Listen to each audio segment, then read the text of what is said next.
ముందుగా ఇప్పుడు are hero Narne Nitin గారిని మాట్లాడవలసిందిగా రిక్వెస్ట్ చేస్తున్నాం. అందరికీ థ్యాంక్స్ అండి ఈరోజు ఇక్కడికి వచ్చినందుకు. సాయి రాజేష్ గారికి, ఎస్కేఎన్ గారికి, అలాగే నిఖిల్ గారికి, శ్రీలీలాకి, అలాగే మా ముందుకు రండి మా కళ్యాణ్ శంకర్ గారికి, మా మ్యాట్ డైరెక్టర్కి, మా అనుదీప్ అన్నకి, అందరికీ థ్యాంక్ యూ ఇక్కడికి వచ్చినందుకు. ముందుగా మా డైరెక్టర్ని ఈరోజు వేసుకుందామని ఫిక్స్ అయ్యామండి. ఎందుకంటే ఈ సినిమాలో విజువల్ అంత బాగున్నాయంటే మేము అంత కష్టపడ్డామని ఫస్ట్ దాని మీనింగ్. ఎందుకంటే గోదాట్లో వేయడం, చెట్లు ఎక్కియడం, ఏవేవో చేపించారు మాతో. మమ్మల్ని ఫుల్ ట్యాన్ కూడా చేశారు. ఆ ట్యాన్ పోవడానికే ఆల్మోస్ట్ ఒక 2-3 months పడింది.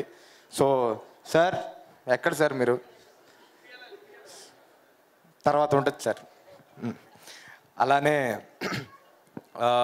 మా సినిమా ప్రొడ్యూసర్లు బన్నీవాస్ గారు, ఇంకా విద్యక్క, చాలా చాలా పర్సనల్గా తీసుకొని చేసిన సినిమా అండి ఇది. చాలా ఎప్పుడు చూసినా వాసు గారు ఈ సినిమా గురించే మాట్లాడడం, ఎప్పుడు చూసినా మా సెట్కి వచ్చి ఆయనే కూర్చొని ఈ షాట్ ఇలా బాగుంటుంది, అలా బాగుంటుంది అని చెప్పడం. దాంతోపాటు ఆయన యూజువల్గా ఎవరైనా ప్రొడ్యూసర్లు 1 గంట 2 గంటలు వచ్చేసి వెళ్ళిపోతారు. ఈయన అలా కాదు, పొద్దున్న నుంచి సాయంత్రం దాకా అక్కడే కూర్చునేవాళ్ళు. సార్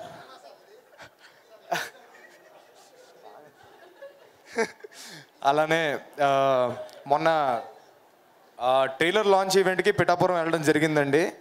అది కూడా సడన్గా చెప్పారు వాసు గారు వెళ్దాం అని. మేము పొద్దునే 3 o'clockకి పొద్దున్న లేచి ఫ్లైట్ తీసుకొని రాజమండ్రి వెళ్ళి అక్కడి నుంచి పిఠాపురం వెళ్ళి మళ్ళీ తిరిగి వచ్చి రాజమండ్రి ఎయిర్పోర్ట్కి వెళ్ళబోతూ ఉంటే, సార్ పొద్దునుంచి ఏం తినలేదు సార్, ఎక్కడ ఫుడ్ ఏం పెట్టబోతున్నారు సార్ అంటే విందు భోజనం ఉందన్నారు. ఏంటి అక్కడ విందు భోజనం అంటే, ఆయన కరెక్ట్గా ఎయిర్పోర్ట్ ముందు ఆపి, ఎగ్జాక్ట్ ఎయిర్పోర్ట్ గేట్ ముందు ఆపి కార్లు ఆపిచ్చేసి చేతిలో ఒక పళ్ళం పెట్టి, ఇదే సార్ విందు భోజనం అన్నారు. ఆ తర్వాత సరే అని చెప్పి అక్కడి నుంచి ఫ్లైట్ ఎక్కేటప్పటికి మళ్ళీ ఇప్పుడు వెళ్ళిన వెంటనే మనకు షూట్ ఉందన్నారు. నేను ఏదో జోక్ చేశారు అనుకున్నాను. నిజంగానే షూట్ పెట్టారండి ఆ రోజు. నిజంగానే 6 o'clockకి షూట్ పెట్టారు. అది పొద్దున్న 6 దాకా షూటు. సార్ నిజంగా సార్ ఎంత చేపించారు సార్ మాతో మీరు. సో చాలా కష్టపడ్డారండి వాసు గారు. అలానే అరవింద్ గారి గురించి ఒక మాట చెప్పాలండి. ఫస్ట్ అంజు గారు వచ్చి నాకు కథ చెప్పడం జరిగింది. నాకు వెంటనే నచ్చింది. వాసు గారు నెక్స్ట్ డేనే కలిశారు. ఆయనకు కూడా చెప్పాను నచ్చింది సార్ చేస్తానని. వెంటనే నాకు నెక్స్ట్ డే కొంచెం లెగడం లేట్ అయిందండి. ఒక 9:30, 10 o'clockకి లేసేటప్పటికి నా ఫోన్లో ఒక కొత్త నంబరు, ఫోన్ల మీద ఫోన్లు వచ్చాయి, ఒక 2 ఫోన్లు వచ్చాయి. ఏంటని చెప్పి చూస్తుంటే వాసు గారు ఫోన్ చేశారు. అరవింద్ గారు ఫోన్ చేస్తారంటే మీరు ఎత్తట్లేదని. యూజువల్గా ఇంత పెద్ద ప్రొడ్యూసరు వెంటనే అంటే ఒక ప్రోటోకాల్ ఉంటుంది.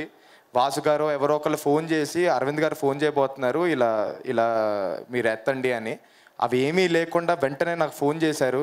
ఫోన్ చేసి పిలిచి కాసేపు సరదాగా మాట్లాడుకుందాం అని పిలిచి చాలా సరదాగా జోవియల్గా ఏం సినిమా గురించి కాకుండా మంచిగా అలా మాట్లాడుతూ కూర్చుండిపోయాము కాసేపు. Thank you very much sir. Thank you sir.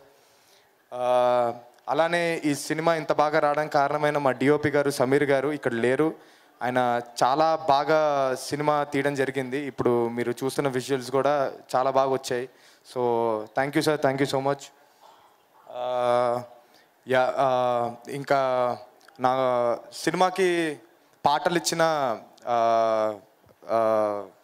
Ajay గారు, అలానే రామిరేల గారు, ఇద్దరికి థ్యాంక్స్ చెప్పుకోవాలండి. ఎందుకంటే వాళ్ళిద్దరి పాటలు, వాళ్ళిద్దరి మ్యూజిక్ వల్లే సినిమా ఇంత బాగుంది ఈరోజు.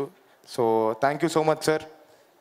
ఇకపోతే భాను మాస్టర్ కూడా ఒక మంచి క్రికెట్ స్టెప్ ఇవ్వడం జరిగింది మంచి ఒక పాటకి.